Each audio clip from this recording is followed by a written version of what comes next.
Il y a des années, mon voyage a débuté en mer. Car il n'y a pas d'autre moyen de se rendre sur ces terres.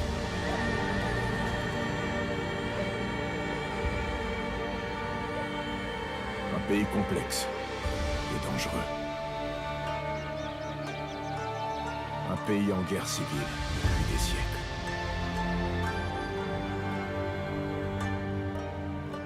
Mais dans le cas... Salut à tous les amis, j'espère que vous allez bien. On se retrouve une nouvelle fois pour un test d'IGT. Et cette fois-ci consacré à la sortie du mois de mars, qui n'est autre que Assassin's Creed Shadow, le nouveau assassin de chez Ubisoft dans le Japon féodal. Alors, après toutes ces polémiques, que vaut ce jeu? Est-ce qu'il est bon? Est-ce qu'il est moyen? Est-ce qu'il est dans la continuité des autres Assassin's Creed? Je vous en parle dans cette vidéo. Allez, sans plus attendre, c'est parti!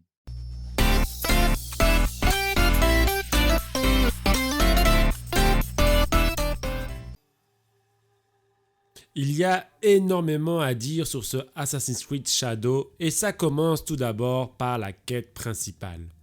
Le jeu vous place dans la peau de Naoe et Sasuke, et si le prologue se veut très dirigiste et introduit Sasuke mais surtout Naoe, il vous faudra patienter un petit moment avant de pouvoir incarner à loisir Sasuke. Après une durée approximativement de 2 heures de prologue bien écrit et qui pose la base de la vengeance de Naoe suite à un événement, le jeu s'ouvre sur un monde ouvert qui, pour ma part, freine après un prologue au rythme effréné la narration. Comptez un 6-8 heures pour pouvoir débloquer par la suite le personnage de Sasuke.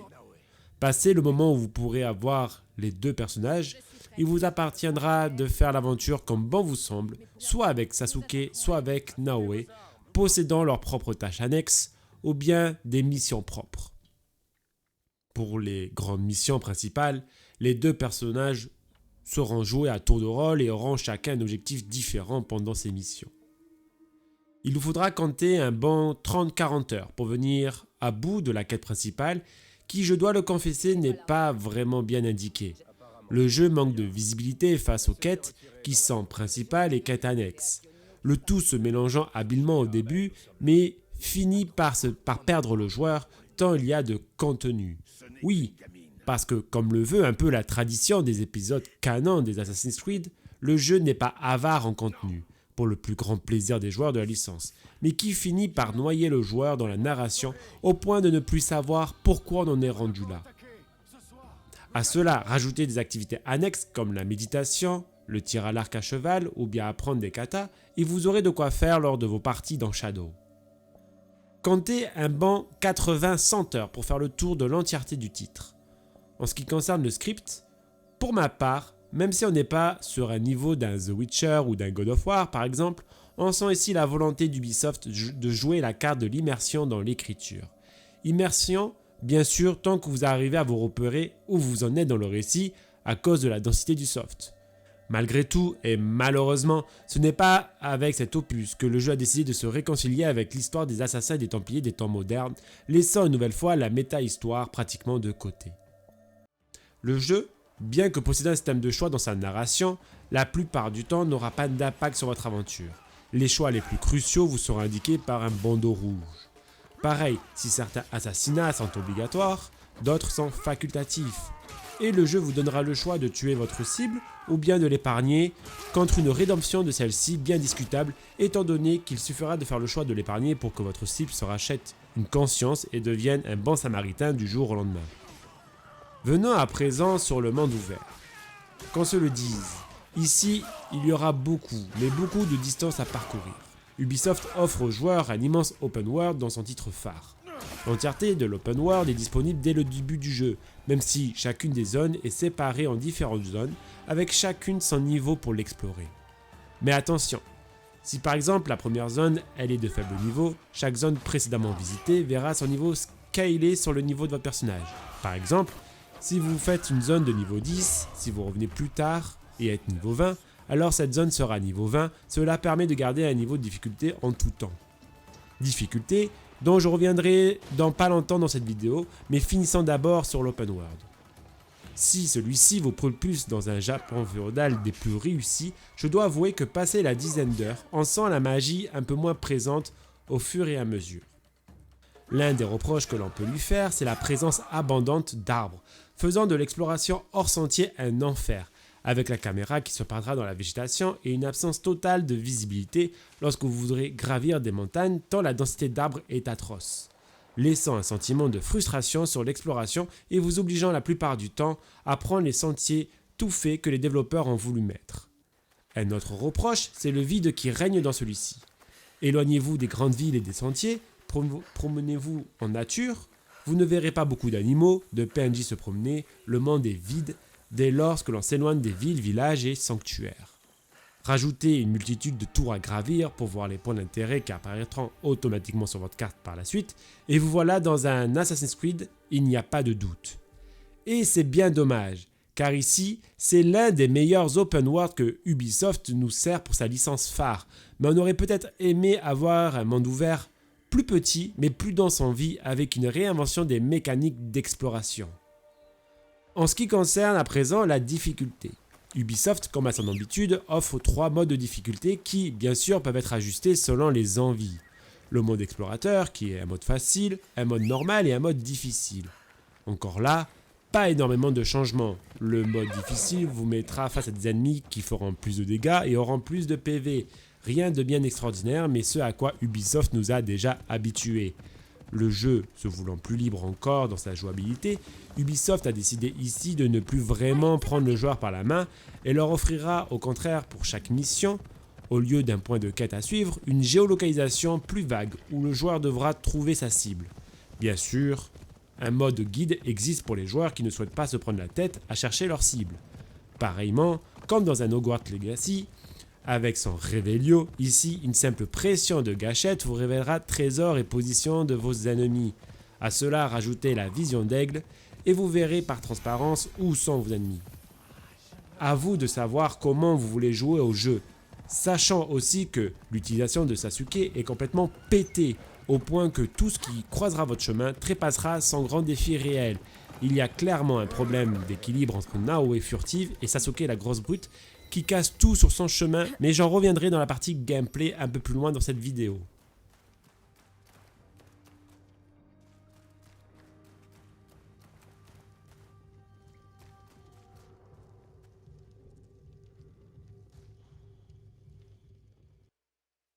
Parlons à présent des graphismes. Je dois avouer qu'Ubisoft envoie du lourd avec ce Shadow. On sent l'envie du studio de plonger le joueur dans une immersion totale du Japon féodal, et c'est incroyable comment le jeu peut se montrer magnifique au fil du temps. Un gros bravo pour la gestion des éclairages. Vous verrez bon nombre de rayons de soleil percés à travers les arbres, des levées de soleil saisissants, des nuits noires avec la lune comme principal éclairage. C'est un très gros travail, un très bon travail que le studio a fait, rendant l'immersion à un autre niveau pour la licence. Gros effet aussi de la météo, où vous alternerez d'abord entre les 4 saisons, avec chacune sa propre palette de couleurs et une ambiance qui lui est propre. On pourra toutefois reprocher au titre la vitesse à laquelle les saisons défilent, à croire qu'au Japon, en 4 heures, il voit défiler 3 saisons, 18 ouragans et des saisons de pluie à répétition. Oui, car la météo est plutôt changeante au pays du soleil levant. Vous alternerez entre la petite pluie à la grosse pluie diluvienne, au petit brouillard à la purée de pois, où vous ne voyez rien, à la petite neige au gros blizzard et aux rafales de vent dont on se demande comment les maisons en bois peuvent tenir encore debout. Ubisoft a mis le paquet dans son système de météo et l'effet est saisissant, surtout les premières fois. Malgré tout, on aurait aimé que Ubisoft mette le paquet aussi sur d'autres choses, à commencer par les bugs. Et oui, car qui dit open world Ubisoft dit aussi bugs. Et là les amis, ils sont légion et tellement aléatoires. Vous pouvez faire une session de 10 heures non-stop et ne pas avoir de bugs, comme vous pouvez faire une session de 1 heure et avoir un train de bugs incroyable. Parmi les bugs que j'ai eus, ça allait du bug graphique, comme une moustache qui clignote lors d'une cinématique, à un chat qui volait au-dessus du sol, à un bug répété d'assassinat qui ne fonctionne pas, l'ennemi se fait assassiner mais se relève directement avec toute sa vie, à l'ennemi qui est mort mais dont la mort n'est pas validée par le jeu, ce qui vous laisse le marqueur combat activé. À cela rajouter un bug de sang qui faisait complètement sauter les musiques du jeu, ou bien encore un bug de mapping de touches, ou par exemple, pour une raison obscure qui m'échappe, au cours d'une session, la touche pour faire les assassinats était devenue la touche pour siffler le cheval. Incroyable! Si vous aimez les bugs à la Ubisoft, vous serez à coup sûr servi. Toutefois, je n'ai eu aucun bug majeur me bloquant dans la progression. Encore heureux, me direz-vous. C'est pareil, si de loin le jeu est très beau à voir, à regarder, à contempler, si vous vous approchez, c'est un peu plus mitigé. La végétation, les rochers, certaines poutres, etc. sont assez baveuses. Et les images par seconde peuvent osciller selon la zone où vous vous trouvez dans le jeu ou selon la qualité de la météo. Continuons sur les animations. Commençons par les animations faciales des personnages. Si les personnages principaux ont reçu, et cela se voit, un soin particulier dans leurs animations faciales et leur modélisation, qui sont très convaincantes, c'est malheureusement pas le cas de tous les PNJ qui, dès que l'on tombe dans le secondaire, on sent que cela n'a pas été la priorité du studio. On sent la différence de traitement entre les gros personnages et les personnages de second plan. Dommage, car on aurait aimé une belle linéarité dans le jeu à ce niveau, quel que soit le personnage que vous allez amener à rencontrer. Si on parle maintenant des animations en général, là clairement c'est une déception. C'est très robotique, peu vivant, ça manque de fluidité, et vous verrez à plusieurs moments des personnages se lever par exemple, et vous dire ouïe à l'époque devait avoir beaucoup de mal de dos, tant les animations sont rigides. Ça manque de légèreté dans les gestions des mouvements, même pour notre apprenti de l'ombre Naoe, elle manque parfois de fluidité, ne parlons même pas de Sasuke, qui est un vrai bloc à la Dark Souls, et même si son gameplay et le personnage veut être représenté en étant costaud et rigide, on sent ici une lourdeur qui n'était pas nécessaire à la maniabilité du personnage. On pourrait aussi parler du doublage, qui pour ma part n'est pas le meilleur que j'ai entendu, mais qui parvient quand même à convaincre, à part dans les scènes où les personnages doivent exprimer de la colère, où, clairement, on a plus l'impression d'être dans une cour d'école où deux enfants se chamaillent que de la réelle colère. Cela provoque dans certaines scènes une cassure qui nous sort un peu du côté important de scènes de jeu. Toutefois, cela est à contrebalancer avec une BO de qualité qui vous promet un voyage dans un Japon féodal bercé de musique à cordes, de tambours, avec un côté très chill, très zen lors des phases d'exploration qui invite à s'évader et à se sentir transporté à travers de nombreuses heures de découverte. L'immersion doit aussi beaucoup à cette BO qui colle exactement au titre d'Ubisoft.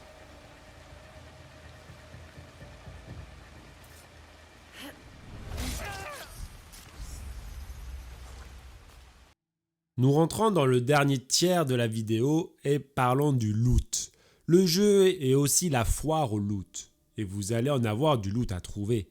Il vous faudra faire des infiltrations de châteaux la plupart du temps pour obtenir du loot légendaire qui vous permettra d'améliorer votre personnage. Et ici, Ubisoft a continué à alléger son côté customisation de votre personnage au strict minimum du genre de jeu. Vous pourrez même augmenter le niveau de votre arme et armure dans votre base, vous permettant, si vous le souhaitez, de faire l'aventure avec la même arme et la même armure du début jusqu'à la fin. Parlons aussi 2 minutes de la personnification de votre base, qui vous permettra d'acheter divers bâtiments qui vous offriront diverses améliorations au cours de votre aventure. Là encore, rien d'extraordinaire, et celle-ci n'apporte pas grand-chose au soft. On est sur une customisation très basique de votre base, ne vous attendez pas à grand-chose de ce côté, et malheureusement, on est plus sur de l'annexe de remplissage que d'un réel bénéfice à votre aventure. Attardons-nous maintenant sur le gameplay. Ubisoft a pris le pari de proposer 2 gameplays différents entre Naoe et Sasuke. Si la première se joue beaucoup plus furtivement, le deuxième lui se joue à la Kratos comme une grosse brute qui déboîte tout ce qui bouge. Mais avant de rentrer en détail sur leur gameplay respective, parlons du parcours. Pour moi, le jeu manque de précision dans le parcours, au point de se montrer assez frustrant dans certaines escalades, le personnage ne s'accrochant pas où on veut, ou voulant sauter du haut d'une tour, mais le personnage ne s'aligne pas avec la botte de foin, ce qui se conclut la plupart du temps par une mort. Pour ma part, c'est l'un des parcours les moins bien réussis de la part d'Ubisoft dans un Assassin's Creed. Parlons à présent du gameplay commun entre les deux personnages. En combat, nos deux héros pourront mettre les ennemis dans un état de vulnérabilité signalé par un aura orange autour de l'ennemi qui, pour faire plus de dégâts, il faudra garder enclenché la gâchette d'attaque pour assigner une sorte de coup critique à l'ennemi. Pareil, chacun possède un système de parade ou d'esquive classique à l'Ubisoft, ainsi que une attaque légère et lourde. Maintenant, parlons du gameplay de Naoe, l'apprenti de l'ombre. Elle sera beaucoup plus taillée pour les assassinats dans l'ombre. Vous aurez le choix entre 3 armes principales, avec chacun son arbre de compétences. Si chacune se joue de la manière différente, vous aurez vite fait le tour, tant les possibilités sont au final assez limitées. De par l'arbre de compétences très cheap, en compétences propres, on sent ici un manque de profondeur dans le gameplay et une envie de casualiser celui-ci au point qu'il n'y a pas d'innovation et on se contente la plupart du temps de spammer les coups, attendant la recharge de nos compétences spéciales qui, pour la plupart, s'effectue avec une transition de couleur allant vers le noir et blanc avec un style encre de Chine. Si pour les premières heures l'effet visuel est agréable, on finit par vite se lasser par ces animations qui n'apportent rien au gameplay. Pareil, les animations de finish ou d'assassinat sont très limites. Elles se contentent de 2 ou 3 variantes. On aurait aimé avoir une multitude d'animations pour notre plaisir, mais non, attendez-vous à avoir bon nombre de têtes coupées car c'est l'animation la plus fréquente que vous aurez. Étant une assassine de l'ombre, sachez que Naoe n'est pas des plus robustes face aux coups et vous verrez souvent votre vie diminuer drastiquement après 1 ou 2 coups seulement, vous obligeant à vous soigner. Là aussi, zéro animation, lorsque vous vous soignez, la pression du bouton suffit à faire remonter la vie. En ce qui concerne le gameplay de Sasuke, celui-ci est à l'opposé de Naoe et se joue tel quel, brut de décoffrage, pas de niaiserie, on ne se cache pas, on taille dans le vif. Si la sensation de puissance est là, pareil que Naoe, que ce soit à travers les compétences ou les possibilités du personnage, on sent qu'Ubisoft n'a pas été au bout de la proposition. Sasuke a quand même droit à lui un arc ou un fusil, chose que Naoe, visiblement trop frêle, n'a pas. On aurait aimé au moins pouvoir utiliser l'arc avec Naoe, un non-sens d'un point de vue gameplay.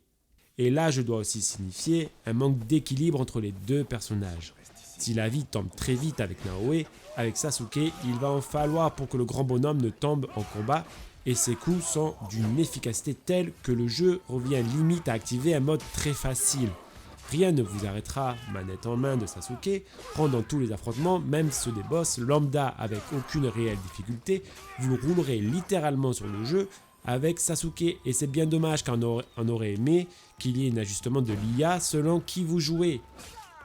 Justement, finissons ce test par l'IA.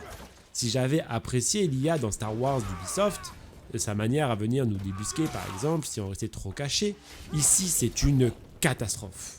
L'IA est bête, sans aucun challenge, elle pourra détecter un cadavre, aller voir le cadavre, mais strictement ne rien faire, elle reprendra sa ronde comme si de rien n'était. Incroyable, aussi des fois, vous serez détecté, elle vous foncera dessus tête baissée. En combat, elle vous paradera 3 fois avant systématiquement vous envoyer un coup rouge à esquiver. Pareil, qui dit Assassin's Creed, dit ce que j'appelle la file d'attente d'attaque. Ici, comme dans tous les assassins, l'ennemi, même s'ils sont 4 ou 5 autour de vous, il n'y aura toujours qu'un seul ennemi qui vous attaquera. Il ne faudrait pas que tout le monde attaque en même temps, ça serait moins fun surtout. Pareil, les PNJ hors combat sont souvent statiques, sans réelle routine, attendant qu'on leur donne soit une âme, ou la mort, au choix. C'est vraiment la douche froide vis-à-vis de l'IA. Aucun effort du studio a été mis dessus pour rendre les combats ou la vie des PNJ plus réalistes. Et ça casse vraiment l'immersion, car on est vraiment dans un jeu casual, où en fait il suffit juste de spammer les boutons pour en venir à bout. Et c'est bien dommage, et ça contribue vraiment au fait que le jeu n'est pas inoubliable. Il est temps de conclure les amis. Quoi penser de ce jeu? Ce jeu n'est pas mauvais, il est même bon. Franchement, vous prendrez du plaisir à y jouer. Mais il a quand même des lacunes, ne serait-ce que par son gameplay. Clairement, le gameplay, on est sur un gameplay 2025 là. Clairement non, on est dans la continuité de ce que fait Ubisoft sans révolutionner les mécaniques. Il n'y a aucune révolution, même on a l'impression même que le jeu a régressé sur ce point-là. Si graphiquement et visuellement, le jeu est clairement l'un des plus beaux que Ubisoft, voire le plus beau qu'Ubisoft ait fait de nos jours, et qui rehausse le côté graphique de la licence Assassin's Creed, clairement, on sent que il y a encore pas mal de boulot, surtout sur les bugs, car les bugs sont légion et aléatoires, et ça, c'est bien dommage. Car, comme je vous l'ai dit, vous pouvez faire des longues sessions sans avoir de bugs, comme vous pouvez faire des sessions très courtes et avoir beaucoup de bugs, ce qui peut être frustrant et gâcher l'immersion de votre partie. À cela, coupler une envie d'Ubisoft de vouloir rendre le jeu plus immersif par son écriture, mais qui pêche par son contenu qui est trop gros, trop dense, qui fait qu'on se perd dans l'histoire. Et ben, vous avez ce que fait de pire et de mieux la saga Assassin's Creed. Voilà ce que je pouvais vous dire sur ce jeu. On se retrouve très bientôt pour un test du GT. À l'attendant, prenez soin de vous. Allez, bye!